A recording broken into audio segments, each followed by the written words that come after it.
Mhm. Pero okay lang yun.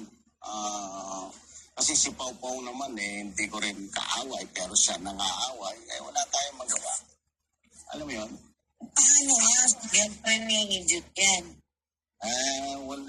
Whatever, kung wala tayong katibayan, hindi natin pwede sabihin. Kasi napakababa naman. Narinig ko mismo sa live niya, sinagot siya ni Yung narinig ko yun, so napakababang pagkababae niya. Kasi meron siyang decent life. Hindi judgmental ha.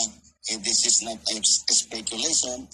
This is the facts that you are a married woman. You have a good life. You proclaim that you're a very smart woman.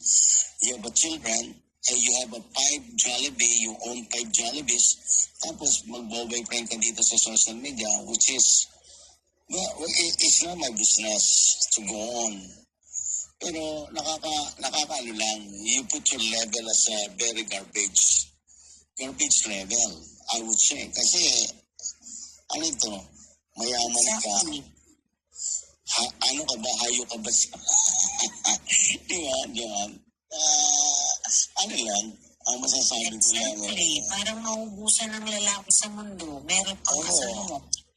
May asawa ka eh.